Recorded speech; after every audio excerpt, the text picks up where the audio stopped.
it's Stacey Tuttle with Bridges 52.7, and let's take a few minutes to talk about Sarah's oil, which was like really fantastic. I totally recommend it. Take your families. Such a great movie, and honestly, there are a gazillion amazing things to talk about because of this movie. So what I want to do is really focus on a few of the kind of like the overall big picture and how I see it pointing to the Christian life.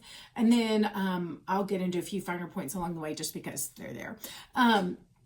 But you will see lots of other specific things to talk about. It was just one of these really great movies that had, it just was really well written. So there's so many different ways to pull from it. But the general story, and I'm sorry if there are spoilers in this, although I think the majority of this you'll get from the preview anyways, but is this young girl who is like between 8 and 10 when this starts. I know by the time she gets all of her money from the oil, she's 11 because she's able to buy some things with it. So I'm not sure exactly, I don't remember how old she was when it started, but let's say 10. So she's young.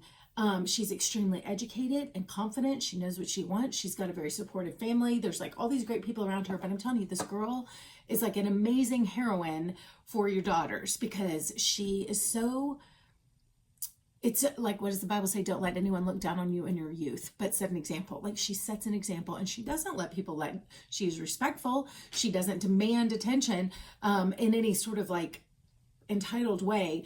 But she knows her mind. She knows that the land was given to her because she had some Native American, in her heritage. And so she, because of her birthright, because of the blood that is in her, she has earned an inheritance that is given to her. This isn't by merit. It's not anything she's done. Now her works and her character earn the right for her story to be one that we're watching today. Like that would be merit oriented, right? But the original thing, all of this that is given to her is just out of birthright, which again, I think is such a Christian message because if you look at the Bible, like the Lord, because we were made in his image, he has things for us that are just for us because of that. Not because we've deserved it, not because of anything we've done, but because he is a loving father and he wants to give to his children. So there are inheritances that come to us strictly out of blood. And Jesus died, so our inheritance was stolen. That sin means to be without inheritance. We always hear that it's to miss the mark. That is one of the definitions, but another definition for the word sin or the word that we translate as sin, is to be without inheritance. It's not always just about doing wrong. It's that we've lost our inheritance. So we lost our inheritance. Then Jesus comes, he dies and restores inheritance back to us so that we are, again, fully reinstated as sons and daughters, which is really the parable of the prodigal son, right? He left. When he comes back, he'd already spent his inheritance, but yet the father reinstated his inheritance completely. So he didn't say you've already lost it, you got to work for it this time. It was always a gift and it was given twice to him, even though he threw it away the first time, which is so beautiful and stunning. So, okay, birthright here, it's stolen from the Native Americans. So America gives her something back. She didn't earn it. It's a gift. Again, so many this is the Christian story laid out.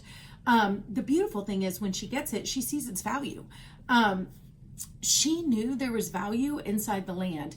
I don't know how she knew. She said she could hear the oil. Like the Lord, and she says, the Lord told me. She knew that there was value inside this land that was beyond just the value that America gave to her, right? Pennies on the dollar or whatever. But she's like, no, there's treasure hidden within. So she knows this. So the whole movie is about her believing when no one else does and saying there's got to be oil. I know there's oil, and fighting to bring that treasure to the surface. So interestingly, there is an enemy who wants to steal, kill, and destroy like all the things, right? I mean, it's so direct. So he wants to steal from her the oil, which again, the Bible has a lot to say about oil and the oil of the Holy Spirit, right? He wants to steal from her the oil. So he tries it in different ways. So he lies to her, tells her the land is useless. He tries to put a dollar amount on it. He tries to lowball it when she's told it's useless. Then she won't sell. So he offers her more money than it should be worth if there's no oil. He tempts her with, pleasure, temptation, all the things. Then it's fear and bullying. He goes through all the list. I mean, this is exactly how the enemy works in our lives. So again, you want to talk about an opportunity to talk with your kids. This is a really super easy opportunity to just turn it around and say, hey, did you know that there is treasure within you? Like, and that the enemy has been lying to you, saying that you don't have that. And especially in the world we're in today with all the social media and stuff, so many kids are getting bullied, lied to, all of the value and the worth of who Jesus is and the gifts and the talents and the things he's buried inside of them that they have by birthright. The enemy has been trying to steal every day of their lives, right? And every day of your life, of my life. Like, this is a battle we are in constantly. The problem is sometimes we don't have her faith. We don't listen. She listened to the Lord. She listened to the earth. She listened to the truth. So many times we're just listening to all the chatter around. She didn't do that. She went to the earth. She went to the Lord. What is in this for me? And she totally believed, if you gave me this, there's a gift in it, which is a great thing for us to believe about ourselves. Like, Lord, if you gave me my life, there must be a gift in it. If you gave me this body, the emotional makeup, the talents that I have, I may not see them, but Lord, you did not give me this without gifts within it. And I may not know how to bring them forth, but let me at least stop and listen and ask the Lord, like, where are the talents and the gifts hidden in me? What are they and where are they hidden? How do we bring them to the surface? Because this is what she does, right? She listens, she finds out, and then she goes and gets partners to help bring it to the surface. And that also is a great lesson. We cannot do this by ourselves. We need the right people around us to help bring the things within us that are the gifts God gave us actually to the surface, so that we have this flowing, right? The fruit of the gifts that he gave us just flowing to be a gift for others. So all of this stuff that came out of her land blessed the world around her. She did not just use it for herself. She did all these great things with it. But that is the kind of thing that we need to, this is such a parable for our life, right? Like, God gave us this human soil, so to speak. There's something hidden within it. We need to listen, ask the Lord what it is, help it, ask people around us to help it come, and go verify from other people. Do I have this gift? Is this me? Like, I feel like my land has oil. Do you think it has oil? Like, how do we, and other people are like, oh, it has oil. So now some are lying because they want to steal from her, but there were a few other people who was telling the truth. It does have value. Okay, well then how do we get it to the surface? So, I just feel like there's so much in this. It would be such a simple thing to have a talk with your kids to help understand and keep reminding them of the value that is in the treasure that God has hidden inside of them. So, and then later she even says, like, there's a guy that she's working with. There's one that's a crook. There's another one she's working with who has been a crook, but is actually, you feel like, a really good guy, and there's some struggle there. He's got his own temptations. And she says, it's not about money, it's about your soul. She understood all along the battle here was far less about the oil and the money, but much more about his soul. And so there's some beautiful moments there and how that really impacted him. And so I just want to say that there's such a story here about learning to look for the value in the things that we are given, to look for the value in other people, to know how to call it forth and to defend it, because you know that if there is value in something, the enemy will come to steal, kill, and destroy. There will be a fight over anything of value. Like, that's just a basic principle. There will be a fight over the things of value. And so this is really a movie about her fight over the thing of value that was given to her, and multiple things of value in some ways, right? The things of value, the value of this man's soul as he was teetering over, would he sell his soul for money or would he fight for it? Like, she's doing it with the land. He's doing it for his own soul.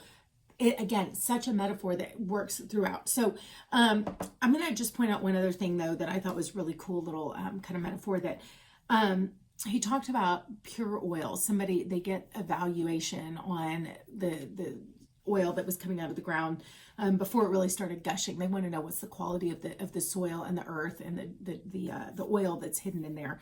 And this guy extracts the oil from the dirt. And he gets super excited, and he's like, this is one of the highest qualities of oil I've ever seen. It's pure oil. And he says, when you separate the oil from the mud, the color of the oil is telling.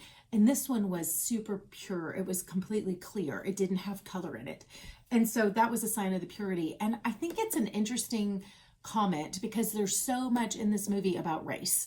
The Native American, she's African American also, and so there's a lot of racism going on in the story. And there's all this stuff about, like, part of her fight was because they wanted a white person to be the guardian over any money that the African American family earned, right? And so there's all this stuff about color, but she's always like, I mean, she's not driven by that. And then her one kind of friend that I said was kind of on the fence, Zachary Levi, who was fantastic. He was so good at this. And he keeps going like, I don't see color. I'm not, he says it's not about that. And for him, it's really not. It's more just about money, right? For him, that's his issue. But there's all this stuff about race and color. But Sarah is so pure of heart that it's really, she's not, when you get, sorry, something's flying around in my room. She's so pure. I just think they're making a statement there that when you separate her soul from what everybody sees, she's just pure, right? Like she's not motivated by money. She's not motivated by, she's about truth and justice. She's about the value and honoring the Lord and listening, and the money is a byproduct of that, but she's not trying to, she's not corrupted for money, right? Like other people are, but all these other people are making it about all the wrong stuff. But the purity of her soul is the same as the purity of her oil. And I don't know. I think there's a really interesting kind of analogy, about the oil that is hers, that has some interesting applications possibly for you as you watch your movie, or me as I think about it. So I haven't fully unpacked that one yet, but I'm pondering it. So anyways, I hope that this gives you some interesting things to kind of think about.